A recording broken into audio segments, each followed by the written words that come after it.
Hey everyone, welcome back to another video from Handyman University. My name is Brennan. Today we're going to be talking about the 10 business lessons that I've learned since starting my handyman business. Some of these are going to be no-brainers. You're going to be like, oh, I already knew that. Some of these, maybe, hopefully, you'll learn something and be like, oh, I never thought about that, or that's a good thing. Maybe I don't have to find that out myself, stuff like that. So number one on the list is everyone is not your customer. So a lot of times when you're starting your handyman business, you're going to want every single job you can get, which is good because you need to grow your reach, grow your customer base. But at the same time, you don't want to be out of a place of desperation because there's a lot of customers that are going to try to take advantage of you. They just they don't want to pay. They'll try to negotiate with you. It's just like a big mess. So you need to realize that not everyone is your customer. There's a customer out there that fits anyone's business. You could be the most expensive handyman in the world, and there's going to be people that are going to be your customer that will pay for that. You could be the cheapest, and you're going to get customers that'll pay for that. And same with middle of the road. You just got to find where you want to be and then go after those customers and go after where those customers are. And that's pretty much that one. Number two, don't negotiate your price. So a lot of times you'll say, oh, I can do this for $500, let's say. They're like, well, my budget's kind of tight, whatever, can we do it for 400? And a lot of times it's easy to just be like, okay, I could use this work, this would be nice, it's going to be an easy job and be in and out in a couple hours. Sure, let's just do 400. They're happy, but the problem is yeah, it's okay, but you really don't want to get in the habit of doing this because, one, if anything on the job goes a tiny bit wrong, you're not going to be able to go back to that customer very easily and say, hey, we need to raise the price, because they're already negotiating. It's going to be a huge hassle. Two, you're not going to feel so good about yourself at the end of the job because you didn't get everything you felt like you should have. And three, you have business expenses. You have prices that you should have set. Like, you need to learn which prices you have, but you need to stick with those because these are the prices you already figured out that you need. So there's no negotiating that. If you need this price, you need this price. So don't negotiate. That kind of goes along with the first one. Number three, you will lose money. Now, it's very hard to actually lose money on a job unless something goes terribly wrong with the handyman business. Most of the times, your labor to material ratio is very high. So sure, it's not so much that you lose money as you could have made more than you did because something will take longer than you expected, especially if you're charging by the job. So it might be something where it's like, okay, this job we could have done in this amount of time and we would have made 60 an hour. Well, it took us double that and we made 30 an hour. So you lose money, but you didn't technically take a loss out of your pocket. So, but that's going to happen, and that's just part of the learning experience. You'll get better at doing bids from it. And it's just how it goes. Number four, people can't be pleased. Some people can't be pleased. Now, there are some customers that are just absolutely horrible to work for. I'm sure you've found them. If you haven't found them, you're going to find one at some point. Just nothing you do is going to be right ever. And a lot of times, as much as I hate to say it, these are the people that are less unfortunate financially. They tend to be the nitpickers, whereas someone that's got a lot of disposable income isn't going to be as emotionally attached to that money. And so they're not going to be nitpicking every little thing to try to get as much value out of the job as possible. Now, with that being said, yeah, I can't blame some people for wanting to get their money's worth, but at some point it becomes like it's so nitpicky where it's just ridiculous. So be prepared for that, and just realize that some people just can't be pleased, and that's when you need to just get that job done, cut ties, move on. Let's see where we at. I think we are at number 5. You're going to be stressed out. The thing with being self-employed and with the handyman business, you're constantly going to be looking for more leads, doing estimates, sending invoices out, going back, fixing problems. Hopefully not, but it's going to happen at some point. Something's going to happen. People are upset because you can't get to them when you said you would. Your schedule's backed up. It's just a lot of things that go into this. Your truck breaks down. Now you're a week behind, like all this stuff. So you're going to be stressed out, and how you manage that stress is what separates the people that are successful from unsuccessful. A lot of people can't handle the stress of all this, and they throw in the towel, give up, but it's the ones that figure out a way to overcome all this that move on and actually grow their business and become better, because the next time something comes up like the same way, you're going to know, okay, this is how I take care of this, and we're going to get through this. So just know you're going to be stressed. Number 6, there will be seasons of plenty and seasons of little, I guess. So what that means is I found the handyman business is very seasonal in the sense that some months you're booming. There is work for days.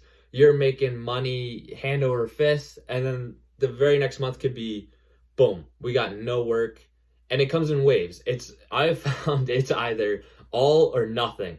Either everyone's calling you, like, it could be dead the week before, and then magically that next Monday comes and 10 people can call you that same day. It's like everyone has the same thought at the same time.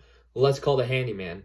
And everyone calls at the same time. You become swamped, goes into the stress. You're trying to get everyone happy. You knock it out, and then the next week could be down. So it's just an up and down. But as long as your up and downs are going up at the same time, kind of like a graph like this, right? You got seasons of up and down, but overall you're going up. As long as that's happening, you're doing good. This is, I think I can't count. 1, 2, 3. All right, number 7. My goodness, I should have numbered these. Move slowly. So what I mean by this is, it's very tempting to want to go buy all the greatest tools and gadgets and equipment, and you want to buy trucks, you want to buy trailers, you want to buy you name it. Okay, it's very tempting. You see all these guys online, they got all this cool equipment, they're doing all these big jobs, it looks really cool. You want to get your business to that point. Great. Move slowly, okay? What I mean by this is cash is king. Now, a lot of guys will over leverage themselves and they will be into debt up to their ears, right? They're just like, they got a payment on this, they got a payment on that, they got a payment on that. There's two sides to this. The debt allows you to grow very fast. Now, with that, you got to have the jobs coming in to make up the money for it, but it allows you to get a big piece of equipment for very little money up front, and along the way you pay it off, but you pay more in the long run, whatever. I suggest moving with cash. A couple years ago, started getting into the financing. What this does is it creates lots of overhead on your business, because now you have to pay these payments every month. So if you're in a slow season, guess what? Those payments are still going to be coming out, and it just increases your risk for your business, because you now need, like I said, you now need this money coming in every month to satisfy your payments. And so if work's slow, you better have cash saved up to be able to get through this. So I suggest paying everything in cash as much as it makes sense. So that's what I've been doing. I buy everything in cash now. Trucks, everything. Paid off my truck in 9 months. I have a lift that's got to get paid off, I'm hoping this summer. Stuff like that. Like, I just want to get rid of all debt in the business, because I learned my lesson. I hate debt. And now some of you might have high risk tolerance and will disagree with me. I have very low risk tolerance. I do not feel comfortable owing other people money, because any money I have, when I know I owe someone else, is not my money. And I like to be in control of my money, and I don't want anyone else having to owe anyone. I just don't like that feeling. Probably the reason why I'm self-employed. I don't want to have to answer to anybody but myself for the most part. I just want full control. So this kind of goes with that.